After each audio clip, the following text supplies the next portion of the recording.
Now, how can I do that? It's a nice talk.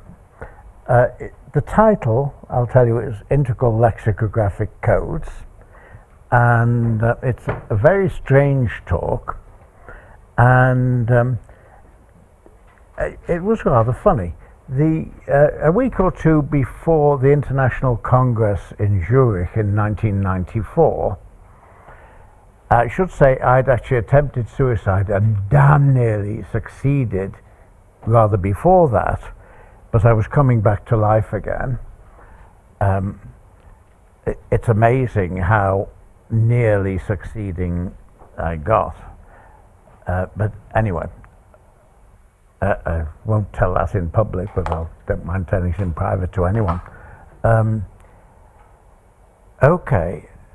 Anyway, a week or two before the Congress, I gave a talk in Elwyn Berlekamp's game theory conference, which he conducted every 2 years or something.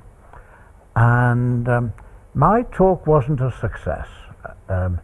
Really wasn't a success. No surprise, because I was still suffering from clinical depression, and one of the biggest symptoms of that is insomnia.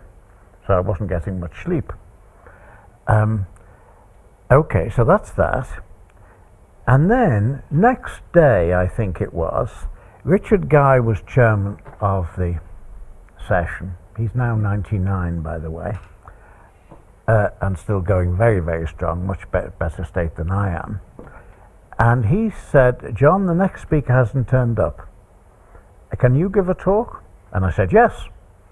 Now, that's because I always said yes when somebody asked me a question like that, because I rather take pride in my ability to say yes in such circumstances. And we were outside a pair of swing doors at the time. I said, when? And he said, now. Now, he said. And it was the nowest it had ever been. Namely, we opened these two swing doors, and there was a sort of aisle between two sets of seats, you know.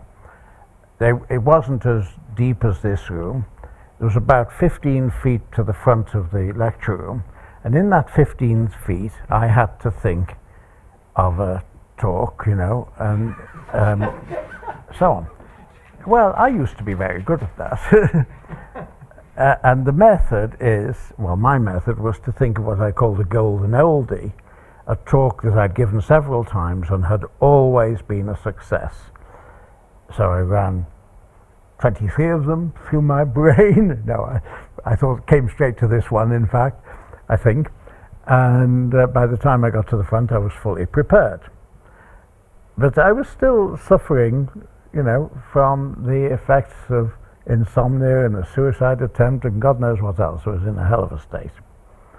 So I gave this talk, and it was the great success that had always been and has always been since.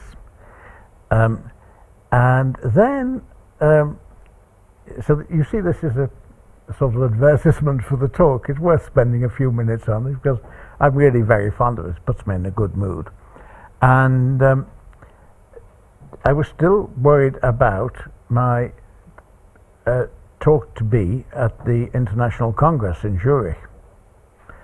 And okay, well, let me tell you, it was a success. We came out at the end of that lecture, and a friend of mine, Aidan Bruin from Canada somewhere, was coming out.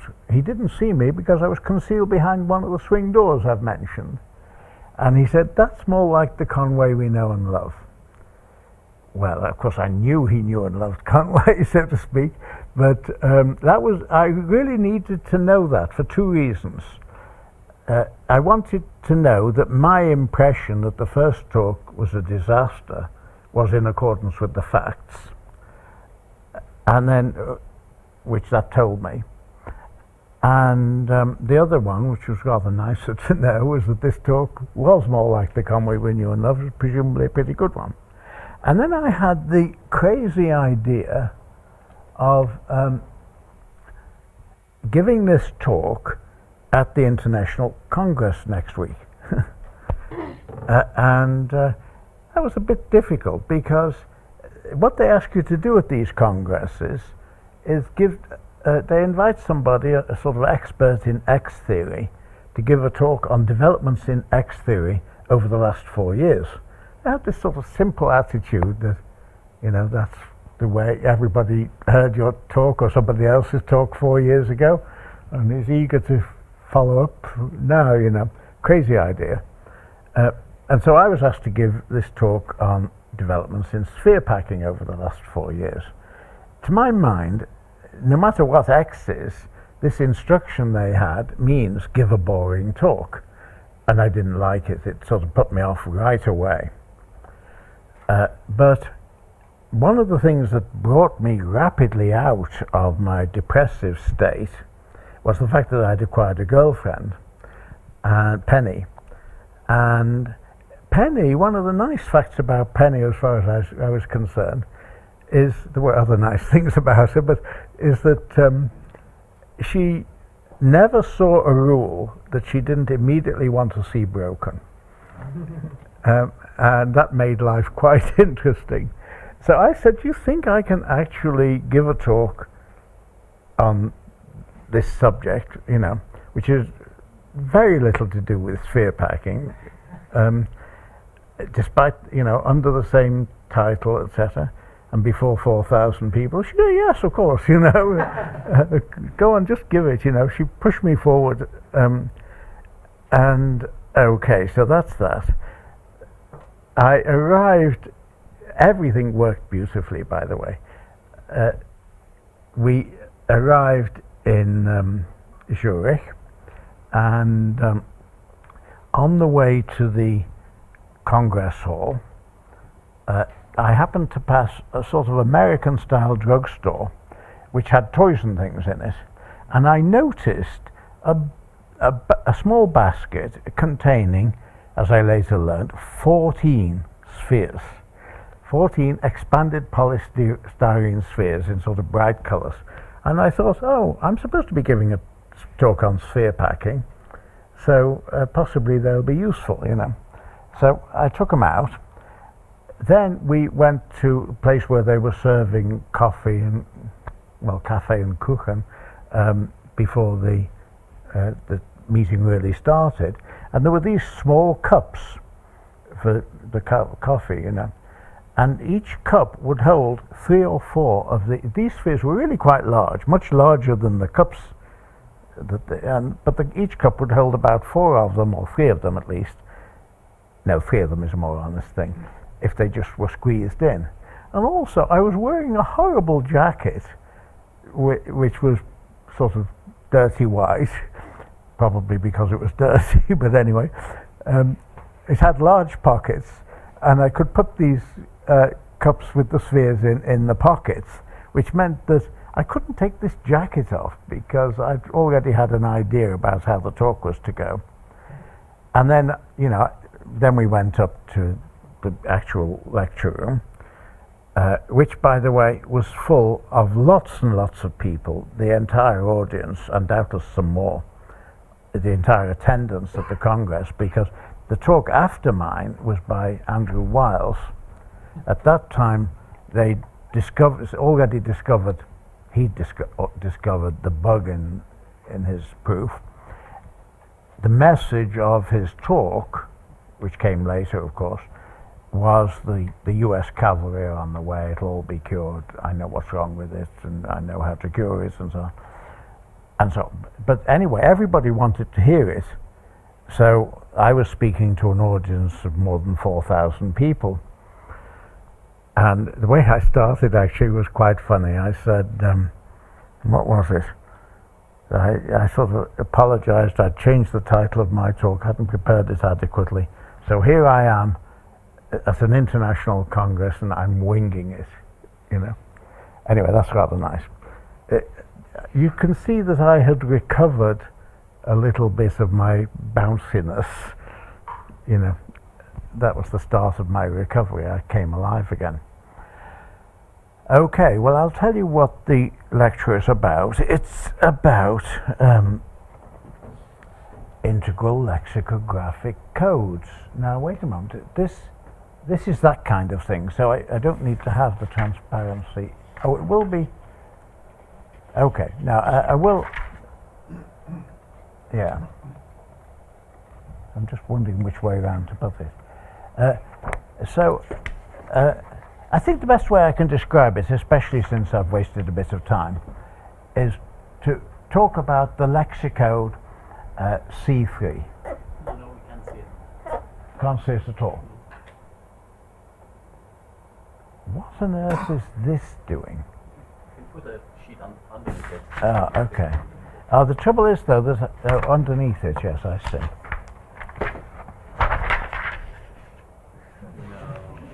Well, oh, there you go. I don't quite know what. Yeah, I can see, but I mean, what do I do about it? Never mind.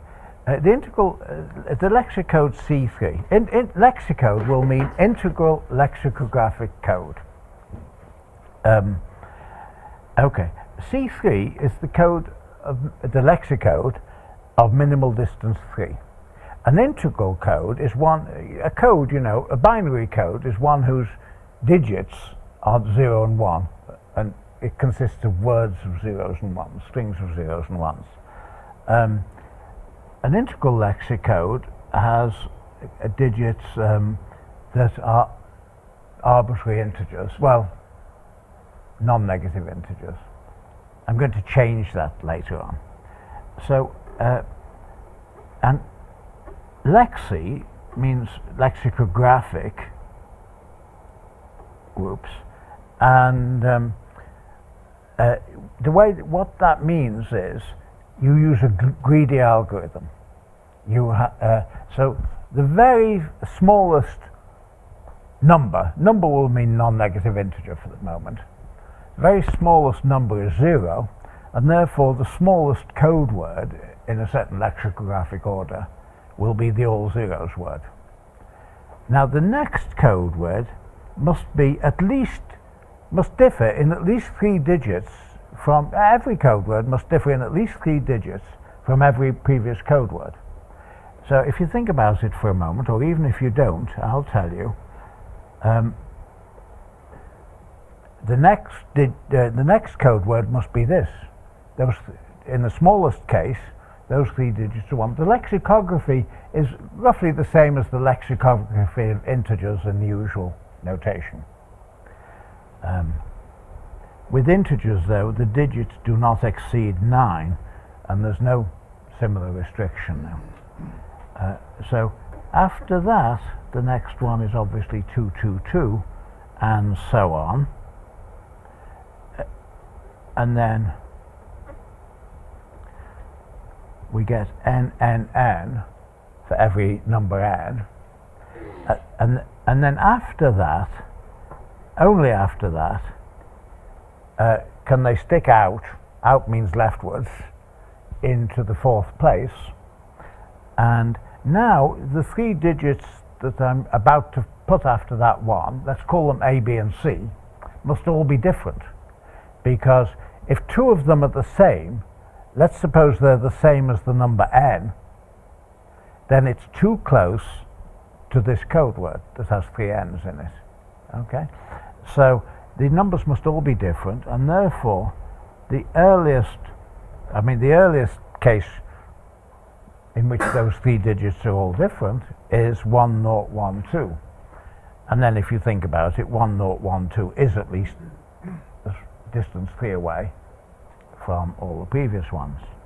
Then we carry on. Now we'll get 1 something if we're lucky. Can we get 110 something? Well, 110 is too close to 11. No, it's not. It's too close to the all noughts word. 1101 bound to be too close to something. All ones. The 3 ones word, yes. 1102 is too close to 1012. But there doesn't seem to be anything wrong with 1103. And there isn't, in fact. You could just check. It's at least 3 digits away from everything in there. Now, I don't want to waste time actually doing this anymore. 1, 1, 2, 3, 0, 0, 0, 1, 3, 2, 1, 0, 0, 1, 4, 5, 6. I'll just show you how that 4, 5, 6 works. The digits in these last 4 words that we're talking about are essentially a Latin square. Never mind, defining it precisely. That really means that the numbers 0, 1, 2, 3 are forbidden from now on in the last 3 places. So it's really just about the same as if the integer started at 4. And then we have 1 and then 3 digits, at least 4, that are not all equal. Well, this is the word, it is, okay. So there are the first few words. Oh, perhaps I'll go a little bit further, omega steps further in fact, and get 0, 1, 0, 1, 2, 3. This is the next word after that. Okay, is that visible to everyone? Okay, let me leave that there then. Now I'm going to announce the lexicode theorem.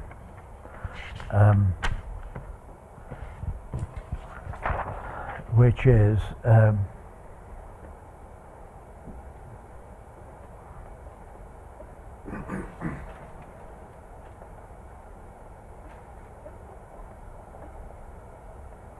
oh my, I should have turned this the other way around. The lexicode theorem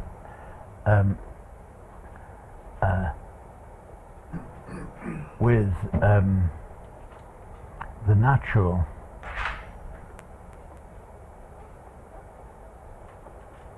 definitions of vector addition. Let me just not write the word vector, but write the word plus, and scalar multiplication.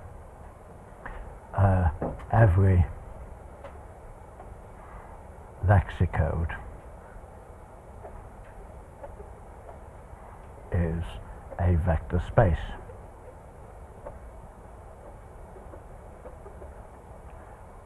Oh my, how did it fall? Where did it fall to? I can't see it. Sorry? Yeah, somebody can see it and I still can't see it. Oh yes, oh I see. Okay. Oh, that's the wrong one. Another one. Oh, it's there still. Okay. All right. So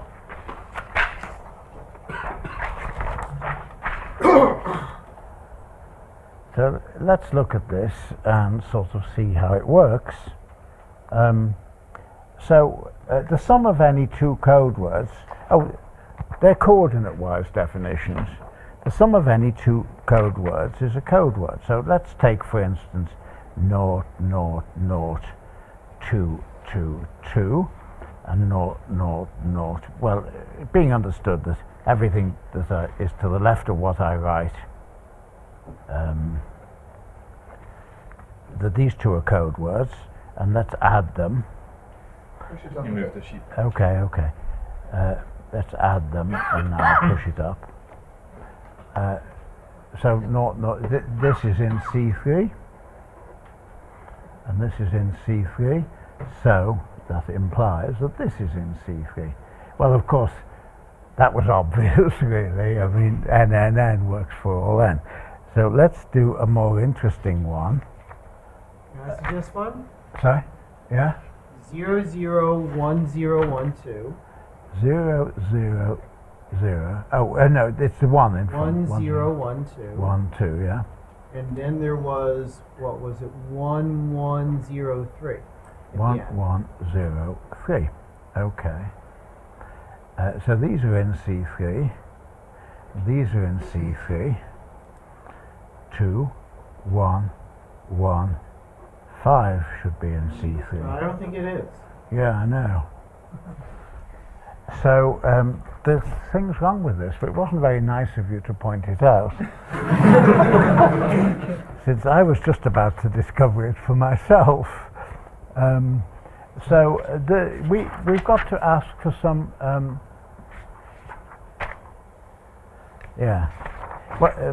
some way of correcting this. Now let's find the simplest correction we can. Oh no, I've got to put paper under this.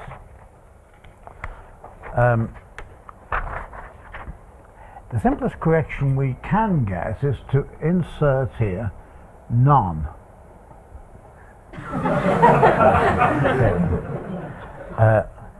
And then, well, I suppose we can make it into a theorem again by saying sort of not every lexicode, and that can be a theorem again if we like.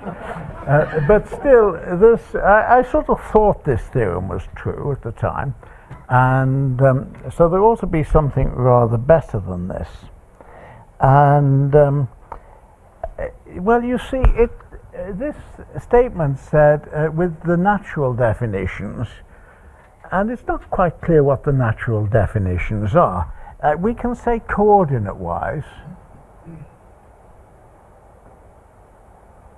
and I want to say coordinate-wise.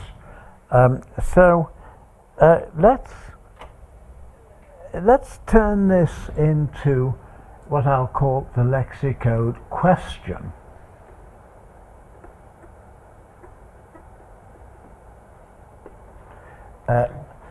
And it sort of says, are there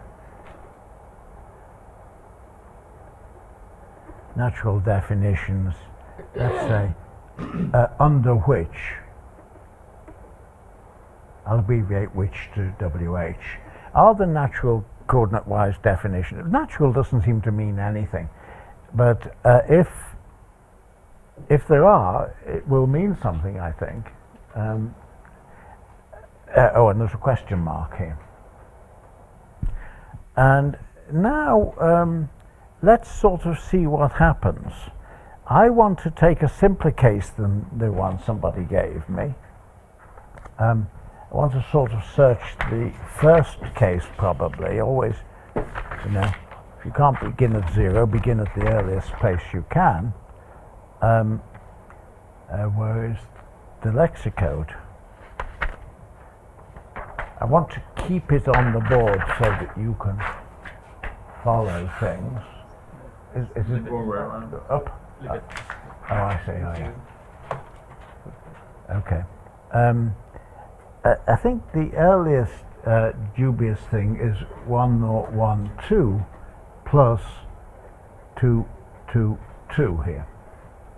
Now those are in C3, and so 1, 2, 3.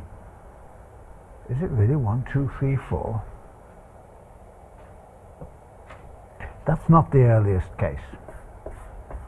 Let's take 1, 1, 1 and 1, 0, 1, 2. Then we get 1, 1, 2, 3. Yes. Is that in the lexicode? No, because 1103 I think is in the code, and two things can't differ by. Okay, so that's an example. Now, okay. Look, whatever the definition of the thing is, it's supposed to be coordinate-wise. Oh, well, look, have a look at this. Take the all zeros word. The simplest case, you know, is this. We're going to add those two words. These are all zeros where I put the dots. And then we get the all zeros word again. Oh, do we though? I don't know. Let's suppose 0 plus 0 is Z. And then this thing is, you know, perhaps I should have some zeros at the front here, is Z, Z, Z, Z, Z, Z. So the sum of the all zeros word if 0 plus 0 equals z, then this is a correct sum, but then this word is in C3. But every word of C3 begins with infinitely many zeros. So z must be 0. So, oh, there's a wonderful theorem. 0 plus 0 equals 0. I seem to remember that happening in the previous lecture about games and things. Okay, so we proved something. Okay, but look, what's happened? How can you prove things? What's the lexicode, what's it right now? Right now, the lexicode thing is a question. But you can't deduce things like theorems from questions. So it must be an axiom. And instead of saying are there, it says there are. And then instead of a question mark at the end, we announce it rather positive. Yes, there are. You know. Well, on the other hand, really, we don't know there are, so we should leave that question mark underneath. Anyway, let's explore the consequences of the lexicode axiom. That's really rather nice. You know, none of you was clever. I always think that grammatical rule is really annoying. None of you were, is my temptation to say, were clever enough to notice that a vector space is defined over a field, and the integers don't form a field. So, I mean, let's just sort of interpret this as module. One of those, I mean, whatever it is. A module is really a vector space. It's just not over a field, but well, anyway. The natural numbers aren't a module either. Ooh. Is there some kind of semi-module? Well, instead Well, of let's just call it a what's it. Okay. Well, never mind. I'll come back to that in the middle. There must be some way of rescuing this thing. Yeah. Instead of being over a ring, it's over a rig. A what thing? What A rig. You take away the you take away the negatives. N is for negative. So instead of a ring. Has that term been used by anybody? Yeah. Yeah. Oh, great. A rig is a ring without negatives. Rig module. Okay. And if it's not the identity, then it's a rung. Take the I off. Okay. I've never heard of those, but thank you. I'll try and use them in future if I can keep my face straight. Anyway, so, right. But, so what have we done? I tell you what, let's try and work out what the addition must be.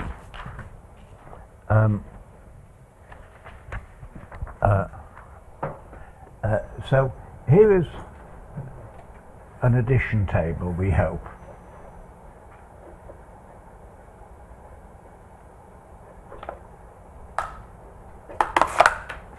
And we've got that 0 plus 0 must be 0. It follows from that 0 must be the 0 of the rig, I think. Anyway, I suppose it does.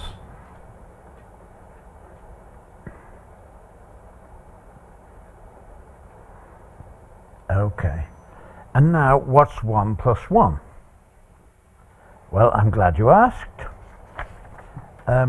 We go back to this argument that failed.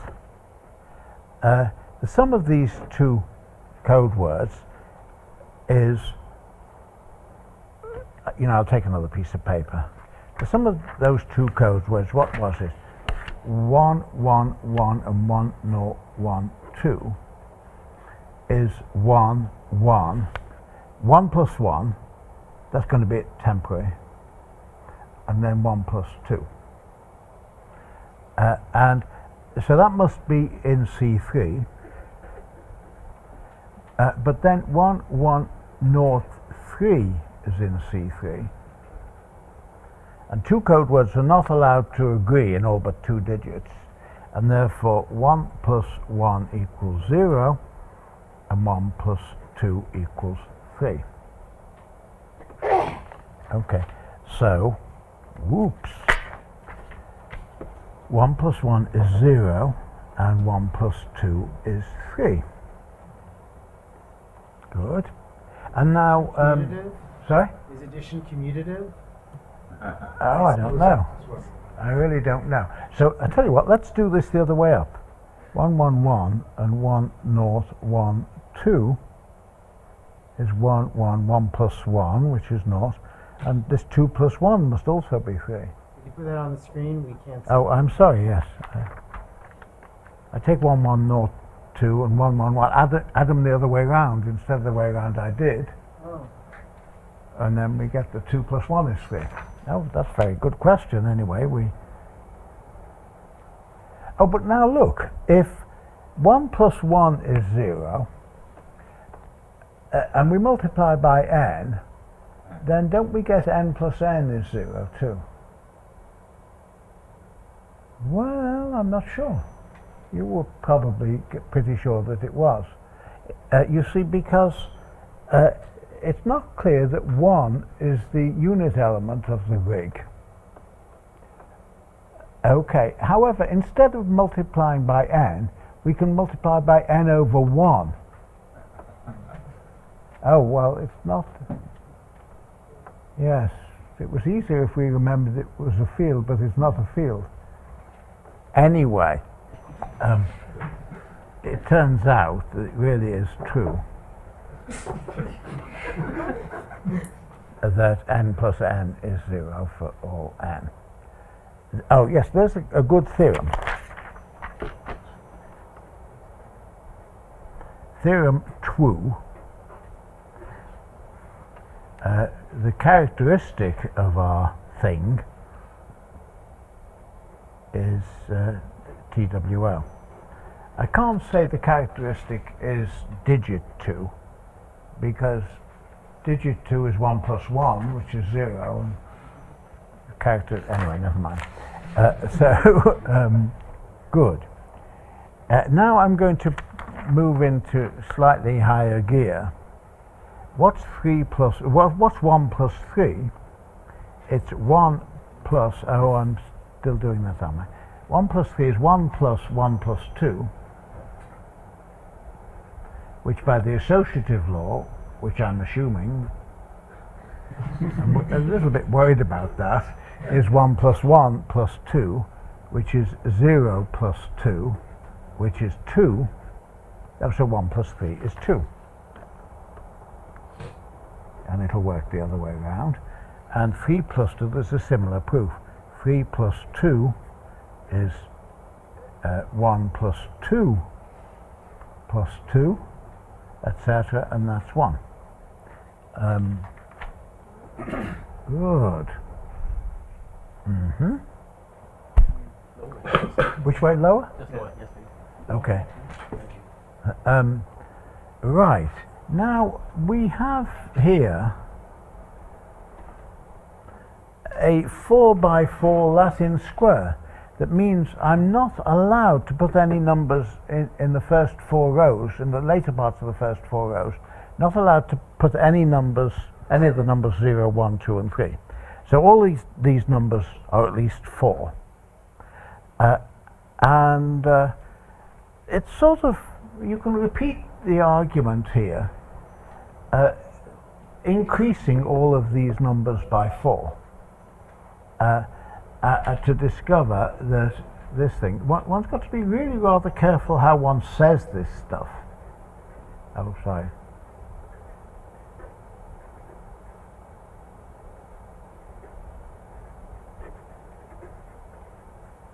In this block here,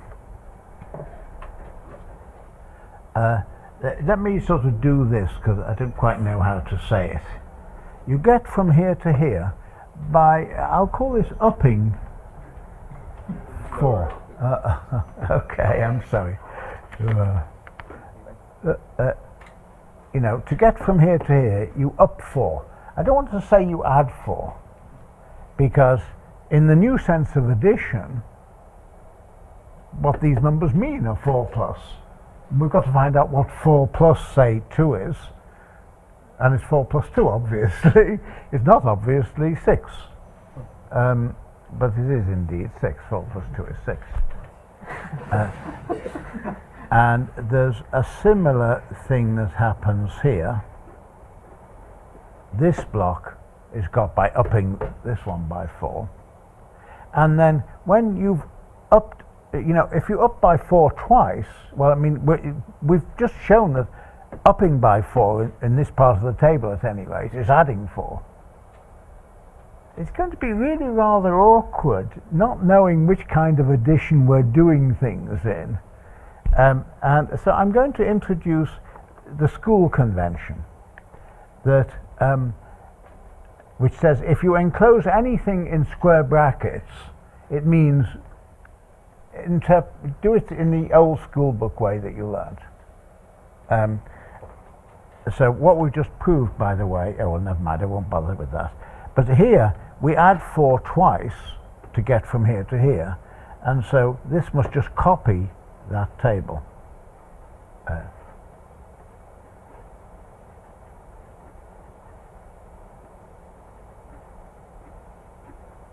Okay. And then the same arguments essentially show that you get from this 8 by 8 square to the next 8 by 8 square by upping by 8. Or adding, you know, adding an 8 in the school book sense or whatever it is. And there's a nice theorem which I rather like, you know, this, it says theorem 2 to the n, but that's in square brackets. Theorem 2 to the n. Oh, theorem 2 to the k, I think is better. If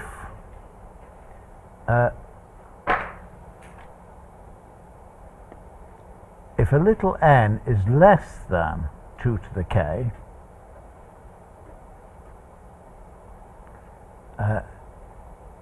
and say big N equals 2 to the k, then little n plus big N, which is the same thing as big N plus little n, is actually big N plus little n, the way you did it at school. Okay, so theorem 8 says to add 8 to a number less than 8, you just add it in the school book fashion. And if you think about it, or again, even if you don't, because I've thought about it a bit, that tells you exactly what addition is. You see, you add 8 here, and you you copy there, and now that tells you what the first 16 by 16 block is, and so on. Great. So we now know what addition is, and it is indeed this thing which I used in the thing that I used. I should obey these ancient grammatical rules. Things I used in the last lecture. Okay. Now there is something interesting though, namely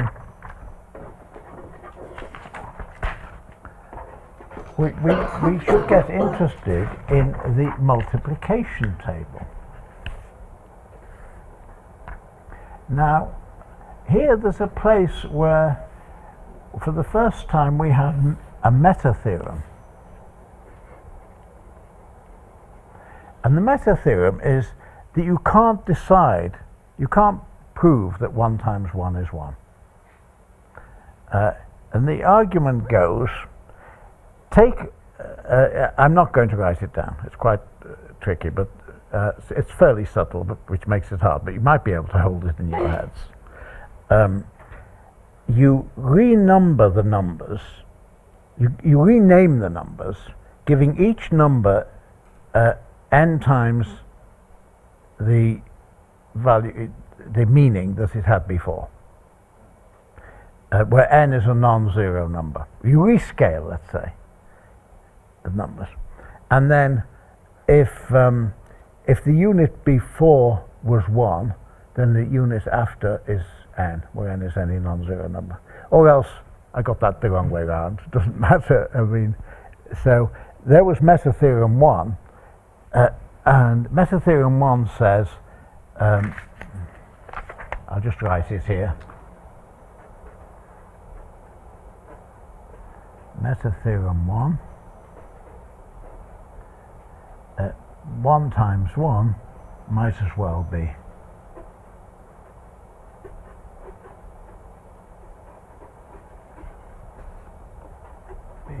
one. Okay? You won't get any contradictions from supposing that 1 times 1 is 1. So, okay. 0 is already the additive identity of the thing, and so it follows that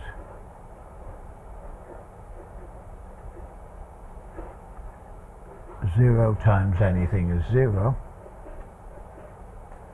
1 times n is n. Okay. What's 2 times 2? Well, I'm afraid I've got to scrutinize this for a moment. Oh yes, what 2 times 1, 0, 1, 2. I now know a little bit about it. 2 times 1 is 1, 2 times 0 is 0, 2 times 1 is 2, 2 times 1 is 2 again, and 2 times 2 goes here. Oh my. I'm sorry, I have to slip in a thing here. We dot dot dot. We get 0, 0, 2, 0, 2, 3. You can prove that 2023 is in the code, and therefore 2 times 2 is 3. These proofs that things are in the code are really very easy. We met a few when we started it off. So 2 times 2 is 3.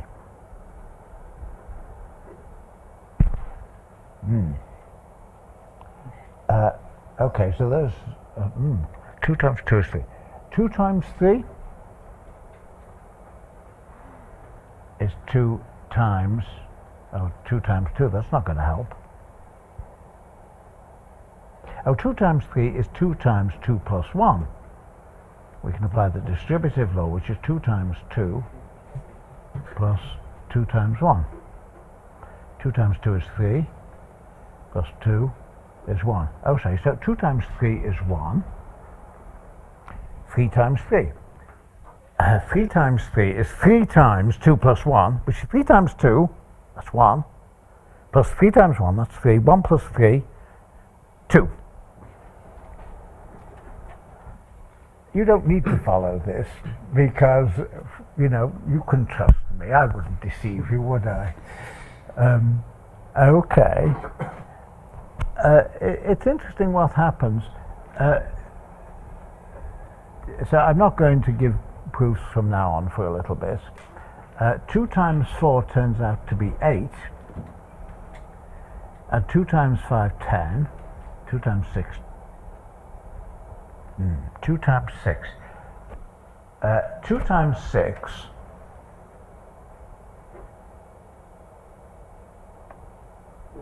is 2 times 2 plus 2 times 4, because 6 is 2 times 4.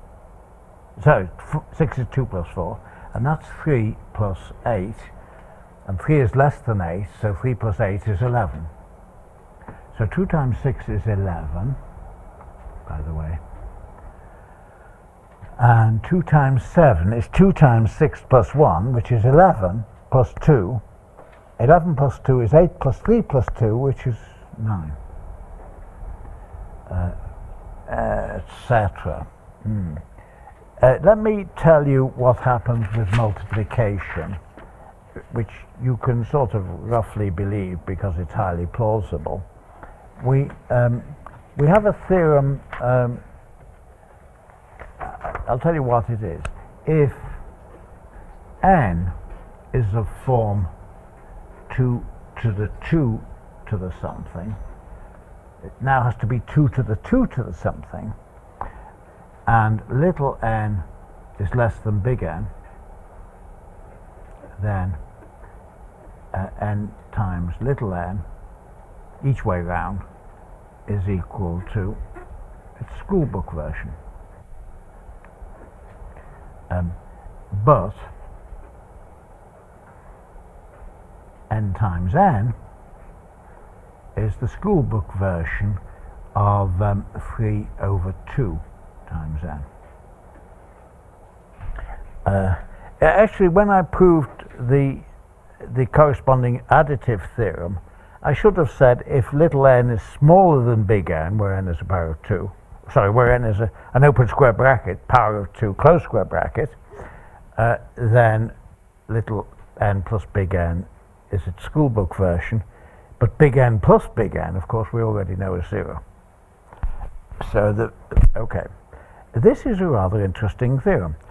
So, for instance, 2 times 2 is actually 3. But you know, I rather like to call it 1.5 n. So 2 times 2 is 3. 4 times 4 is 6.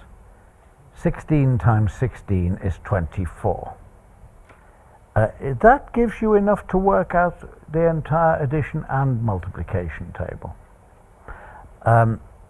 It's not immediately obvious. Let's take...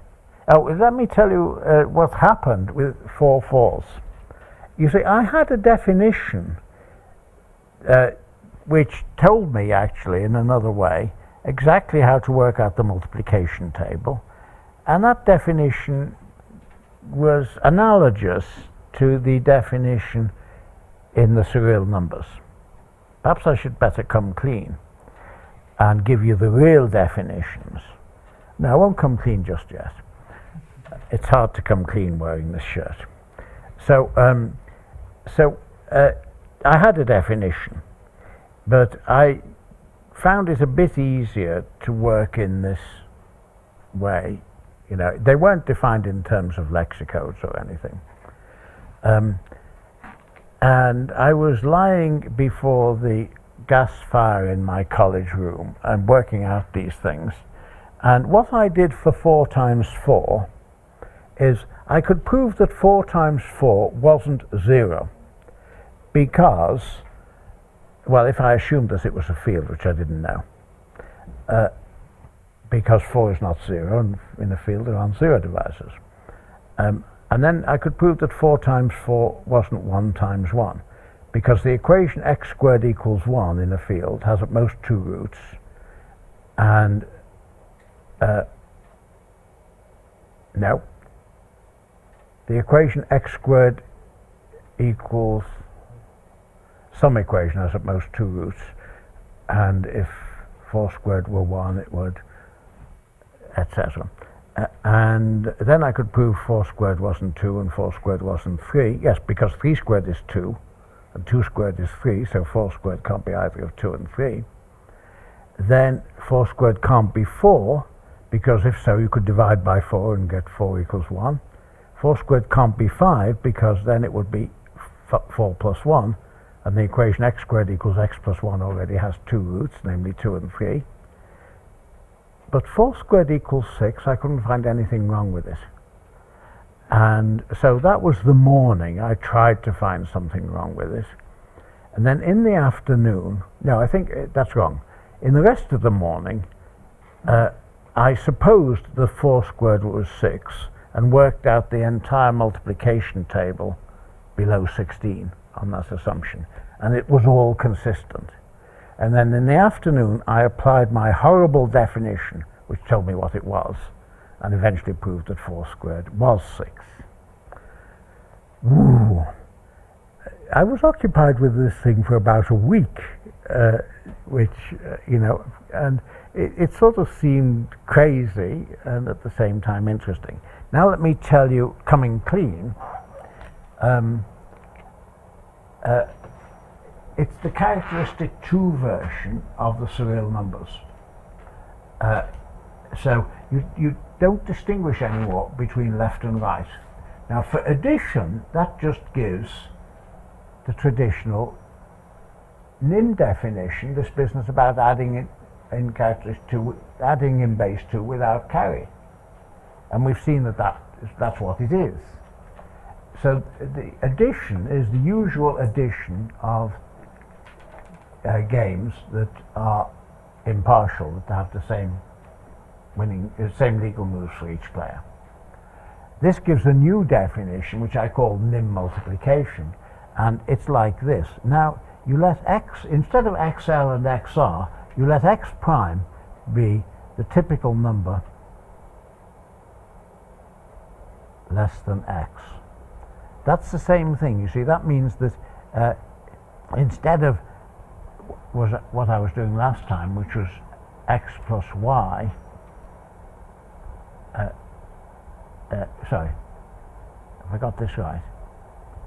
Now x equals x left slash x right. Well, now we've identified left and right, and so x prime is that, and so x equals just x prime, the set of all x primes. And in von Neumann's definition, each number is the set of all previous numbers.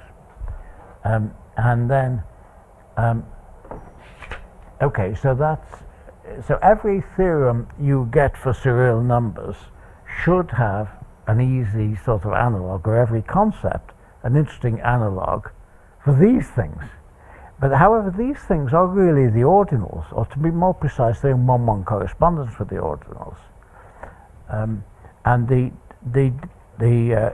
thing you get when you take a set of numbers, but the set of numbers really means a game. Let's consider the set 0, 1, 5, 6. That is the game in which the player to move, whoever he is, can move to either 0 or 1 or 5 or 6. It turns out that the sort of reduction procedure is that is what I call the MEX, the minimal excludent. 0, 1, 5, 6 is 2, because 2 is the first number we didn't say. Okay?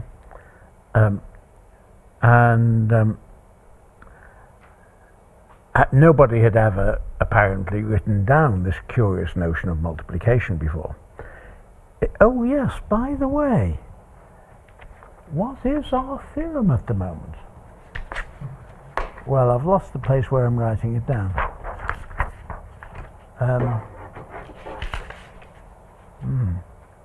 Axiom?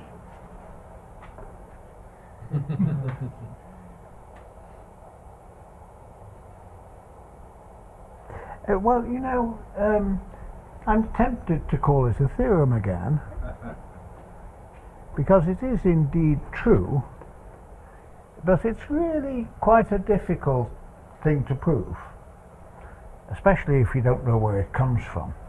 And so I'll leave it as an exercise. And it sort of says find. Oh no, prove. Well, okay, never mind what it says. So that's the talk I gave essentially at the International Congress on the last developments in the last 4 years in sphere packing. Now, what I actually did was quite funny. I first did this business of taking the spheres out of my pocket and pretending I was talking about spheres packing. And that was quite funny because I was reaching in, and eventually I produced 14 spheres, which built up into a sort of pyramid on the lectern before me, describing what happened if you tried to pack spheres in 0 dimension, 1 dimension, 2 dimensions, 3 dimensions. And then I said, now I'm going to change topic for a time And some of you won't recognize the connection with sphere packing until the end of the talk. What I didn't tell them was that almost all of them wouldn't recognize the connection with sphere packing even after the talk finished, because there wasn't much connection with sphere packing. But there is a connection with sphere packing, really. This coding theory perhaps gives that hint. This is a kind of coding theory, and in coding theory, one usually, let's say binary coding theory, one usually uses the so-called Hamming distance, which is the number of digits in which two code words differ. We've been using something like the Hamming thing here, except that the digits are not binary. So we've actually been developing codes in a space that has a metric, and well, there really is a connection with sphere packing. If you take the greedy code of any given distance, well, of any given odd distance, say 2k plus 1 distance, then around each code word and put a sphere of radius k, then those code words don't overlap, and so it's a good thing. And the answer to this game, and by the way, it's a game as well as a, never mind, it is a game in the way that I was developing games in the earlier talk, and the answer to the game, the set of winning positions, is the lexicode. It's also the best way of packing spheres in that particular kind of space. So there was a connection with sphere packing, but I never told it to the audience during the lecture. By the way, that brought me completely back. You know, this was a tremendous thing. It was tremendous success. The Russian mathematician, I've forgotten which one it was now, famous Russian mathematician, gave a summary of the things at the Congress for his Russian colleagues who weren't able to come. It was not that they weren't able to come for the old reason that, you know, they were locked in Russia and so on, just because they weren't able to come. Some of them, they didn't do it. And then we had the party.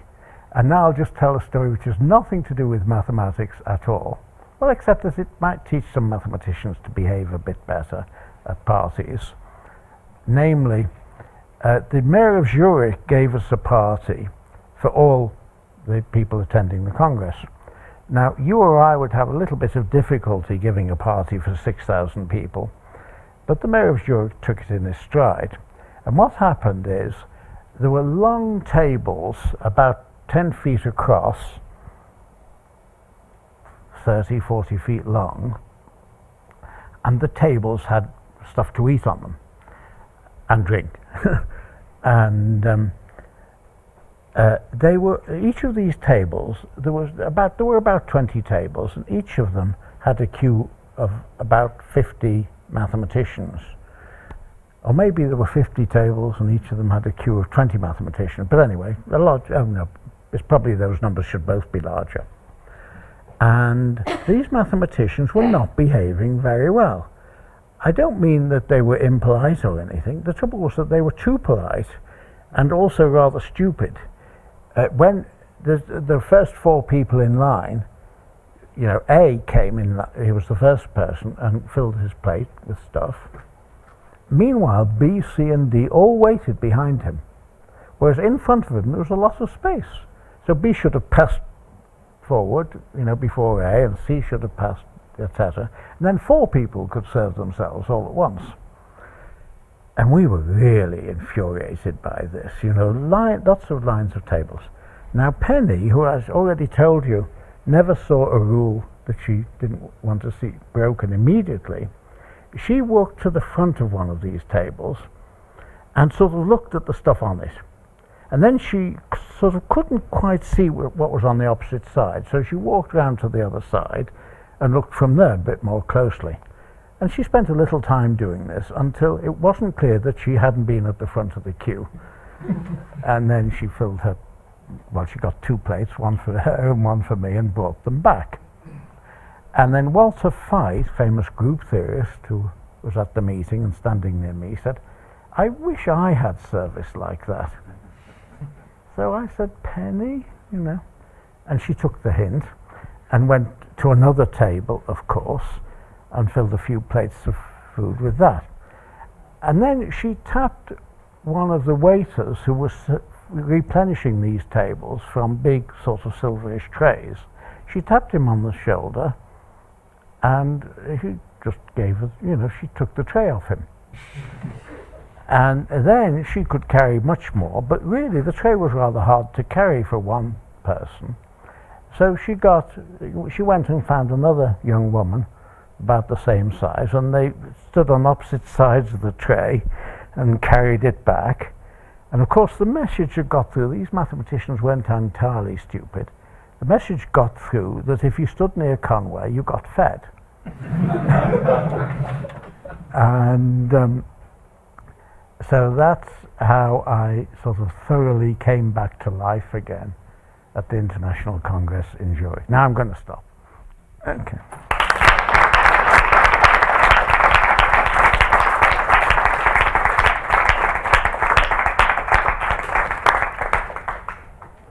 Thank you.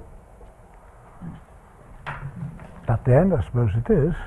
You can declare formally that Are there any oh yeah, questions? questions. I think